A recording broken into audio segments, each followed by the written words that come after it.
लग्नाची पेढी या मालिकेच्या आजच्या भागामध्ये आपण पाहणार आहोत. रुक्मिणी तिच्या बेडरूममध्ये शांतपणे बसलेली असते. त्या ठिकाणी मधू गेलेली आहे. मधू चिंतातूर आहे. रुक्मिणी जप करत बसलेली असते. मधू तिला उठवते आणि म्हणते, आता मला या घरामध्ये राहावंसंच वाटत नाही आहे. तेव्हा रुक्मिणी तिला विचारते, काय झालं? मधू रुक्मिणीला तिच्या दररोजच्या गोळ्या देते आणि म्हणते, अगोदर तुम्ही गोळ्या घ्या.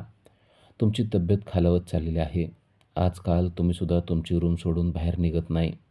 कोणत्या पार्टीला जात नाही. राजश्री त्या पण त्यांच्या रूममध्ये असतात. बाबा पण जास्त बाहेर पडत नाहीत. ते पण अबोल झालेले आहेत. आणि राघव तो तर घरात जास्त येतच नाही. मग या घरामध्ये थांबून मी काय करू? या घरात मी असून आणि नसून काहीच फरक पडत नाही असं मला वाटतं, असं म्हणून ती निघून चाललेली असते. तेव्हा रुक्मिणी तिला थांबवते आणि म्हणते, असं का करतेस मधू? तू या घराचा अविभाज्य घटक आहे हे तुला माहीत आहे ना? तू या घरातून कुठेही जायचं नाही आहे. मधू म्हणते, पण या घरामध्ये राहून मला तरी कुठं काय सुख लागतंय? मला ज्या गोष्टी पाहिजे त्या घरामध्ये कुठं घडतायत? मधूचा इशारा हा लग्नाकडे असतो. ही गोष्ट रुक्मिणीच्या लक्षात आलेली असते. रुक्मिणी तिला म्हणते, मला कळतंय तुला काय वेदना होत आहेत त्या, आणि त्याच्यावर मी लवकरच उपाय काढेल. पण हे घर सोडून जाण्याचा विचार देखील तू करू नकोस. एकतर या घरामध्ये किती वाईट गोष्टी घडत आहेत तू बघतेस ना. सिंधू गेल्यापासून खरोखरच या घराला घरपणच राहिलेलं नाही आहे. आता ते घरपण माघारी मिळवण्यासाठी मलाच काहीतरी प्रयत्न करावा लागणार आहे. मधू तिथून निघून जाते. पण आता रुक्मिणीच्या डोक्यामध्ये हा विषय घोळत आहे की खरोखरच सिंधू निघून गेल्यामुळे घराला घरपण राहिलेलं नाही आहे. मधू आणि राघवचं लग्न लागलं तर हे घरपण पुन्हा माघारी येईल. इकडे कृष्णा आणि कृष्णाची मावशी त्यांच्या घरामध्ये आहेत. कृष्णा तिचा मेकअप करत आहे. कृष्णाची मावशी तिच्या सौंदर्याचं वर्णन करत आहे. कृष्णा, खरंच ग, तू खूपच छान दिसतेस. पण मला ना तो पोलीसवाला देखील असाच छान वाटतो. तू त्याचा विचार का करत नाही? तेव्हा कृष्णा अगदी उलट्याल्यासारखं तोंड करत म्हणते की तो पोलीसवाला? छे, आपल्याला तर त्याच्याकडं बघूसुद्धा वाटत नाही. तुला माहिती आहे ना आपल्या मनामध्ये कोण आहे ते? आपल्या मनामध्ये फक्त सलमान आहे. आपल्याला दुसरं कोण सुचतसुद्धा नाही. तेव्हा मावशी हसते आणि म्हणते, अगं कृष्णा, आपण सलमान तुझ्याकडे बघणार आहे का? आपल्याकडे जे बघतो आपण त्याच्याकडे बघितलं पाहिजे ना. आणि आता तोच तुझ्याकडं बघतोय. तेव्हा कृष्णा म्हणते, हे बघ, ते काय असलं ना तरी आपल्याला काय माहीत नाही आहे. आपल्याला एकच गोष्ट माहिती आहे की आपल्याला किक बसते ना ते फक्त सलमानमुळे. बाकी कोणामुळेच आपल्याला किक बसत नाही आणि आपण त्यांचा विचारही करू शकत नाही. इकडे रुक्मिणीने राघवला बोलवून घेतलेलं आहे. राघव, मला तुझ्याशी महत्त्वाचं बोलायचं आहे आणि महत्त्वाच्या विषयावर बोलायचं आहे, असं ती त्याला म्हणते. राघव तिच्यापुढे शांत बसतो. रुक्मिणी म्हणते, असं पण आपलं आता साध्या गोष्टीवर देखील बोलणं होत नाही. राघव म्हणतो, मला काहीच बोलायची इच्छा नाही आहे. तुम्हाला काय बोलायचं असेल ते बोला. रुक्मिणी म्हणते, हेच हेच तुझं चाललेलं आहे. तुला माझ्याशी कोणत्याच विषयावर बोलायचं नाही आहे का? राघव, तू असं का करतोयस? राघव म्हणतो, मी सध्या कामात बिझी आहे, तुम्हाला माहिती आहे ना. रुक्मिणी म्हणते, तू कामात बिझी आहेस, मग आता घरात तू लक्ष देणार नाहीस का? घरातल्यांकडे सुद्धा लक्ष देणार नाहीस का? घरात काय चाललंय तुला समजतंय का?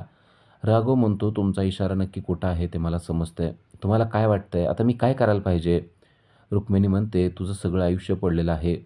तू स्वतःकडे लक्ष द्यायला पाहिजे आणि तू लग्न केलं पाहिजे. राघव म्हणतो, हीच तर गोष्ट मला नको आहे. माझं आयुष्य पडलेलं असलं तरी मी आता लग्न करणार नाही आणि मधुशी तर अजिबात करणार नाही. कारण मी मधुशी लग्न करणार नाही आहे ही गोष्ट मी तुम्हाला अगोदर देखील सांगितलेली आहे. मला आता या फंद्यात पाडू नका. मी तुम्हाला स्पष्टपणे सांगतो, याचं स्पष्ट उत्तर आता राघवने रुक्मिणीला दिलेलं असतं. मला मधुशी लग्न करायचं नाही आहे. मी तुम्हाला हात जोडून विनंती करतो, असं म्हणून लग्नाचा विषय राघवने कायमचा बंद करून टाकलेला आहे. तेवढ्यात बाहेरून राघवला रत्नाकरचा आवाज येतो आणि राजश्रीची तब्येत खराब झालेली आहे हे ऐकल्यावर राघव पळतच राजश्रीकडे निघून गेलेला आहे. इकडे कृष्णा आणि तिच्या मावशीचा अजूनही संवाद सुरूच आहे. कृष्णाची मावशी कृष्णाला म्हणते, अगं तो तुला घरी घेऊन जातो म्हणतोय तर जा ना त्याच्या घरी. मी तुझ्या जागी असते तर लगेच गेले असते. कसला हँडसम आहे तो. कृष्णा म्हणते, तुला हँडसम वाटतोय ना, पण आपल्याला तो हँडसम वाटत नाही. आपल्याला हँडसम वाटणारा व्यक्ती म्हणजे फक्त सलमान आहे. तुला म्हणलं ना, मावशी अगं आपण बाकी कोणाचाही विचार करू शकत नाही असं म्हणून ती तिचा विषय टाळते. इकडे राजश्रीची तब्येत खरोखरच खालावलेली आहे. राजश्रीच्या तोंडातून फक्त एकच नाव येतंय आणि ते म्हणजे फक्त सिंधूचं. राघवला आता काय करावं तेच कळत नाहीये. राजश्री तिच्या गोळ्या देखील घ्यायला तयार नाहीये. राघव तिच्या समोर उभा आहे.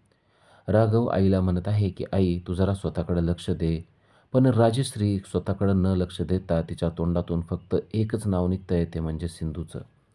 माझ्या सिंधूला तू कधी घेऊन येणार आहेस? मला सिंधूला बघायचं आहे असं ती म्हणत आहे. तेव्हा आता सिंधूला मी लवकरात लवकर तुझ्यासमोर उभा करणार आहे असा शब्दच राघवने राजश्रीला दिलेला असतो आणि तेव्हाच राजश्री गोळ्या खाण्यास तयार झालेली आहे.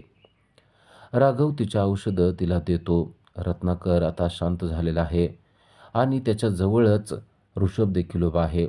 राघवने चक्क राजश्रीला वचन दिलं आहे की लवकरात लवकर मी तुझ्या समोर सिंधूला उभा करेल. ऋषभला मात्र या गोष्टीचा धक्काच बसलेला आहे. खरंच असं होऊ शकणार आहे का?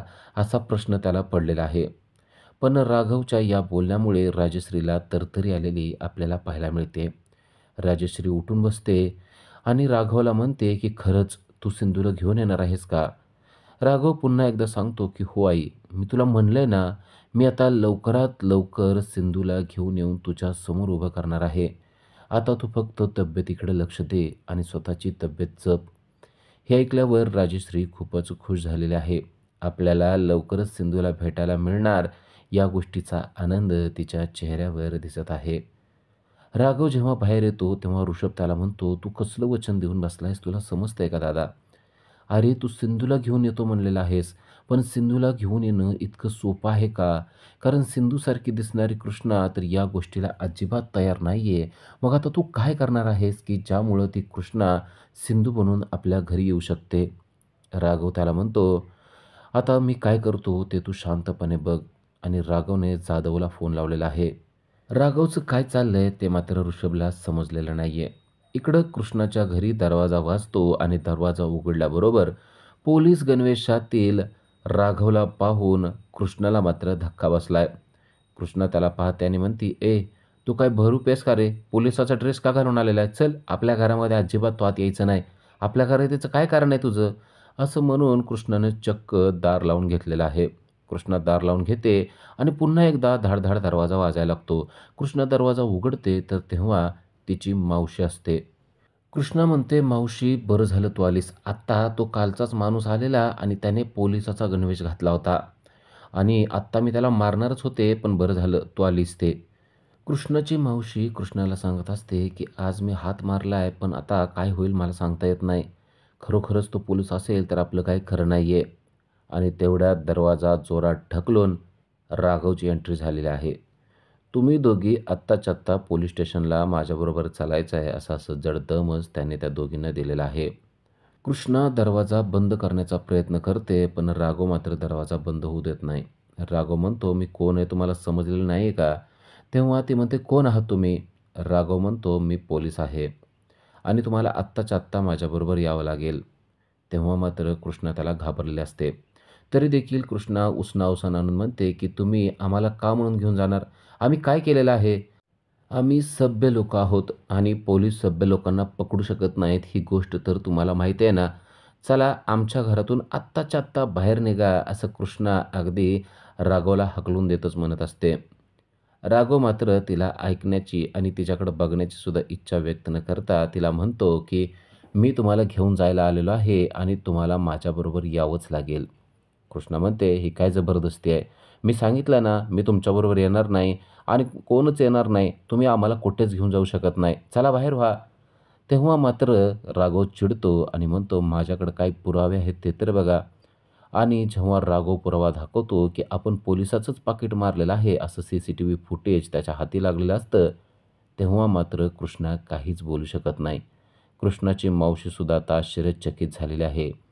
आपल्या विरोधातला मजबूत पुरावा या पोलिसाकडे आहे.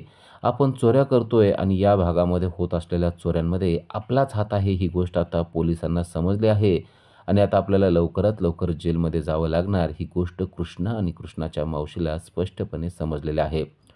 तुम्ही दोघेही आत्ताच्या आत्ता पोलीस स्टेशनला यावं लागेल असं म्हणून त्याने फोन लावलेला आहे. कृष्णा म्हणते, "कोणाला फोन लावताय?" तेव्हा तो म्हणतो, "लेडीज कॉन्स्टेबल पाहिजेत ना, त्याशिवाय काय तुम्ही इथून निघणार नाहीत." कृष्णाला समजलं की आता लेडीज कॉन्स्टेबल येणार आणि आपली वाट लागणार, आपल्याला जेलमध्ये जावं लागणार. तेव्हा कृष्णाने स्मितहास्य करायला सुरुवात केलेली आहे आणि ती म्हणते, "अहो पोलीसवाले ते त्यात त्यांना कशाला बोलवत आहे? बसा ना. आपण आहे ना थोडंसं बार्गेनिंग करूया." असं म्हणून ती राघवला बसवते आणि म्हणते, "हे बघा, आपल्या सगळ्या कमाईतला 10% हिस्सा तुमचा." 10% कमी झालं ना? बरं असं करूया 20% हिस्सा तुमचा. 20% काम डन करा.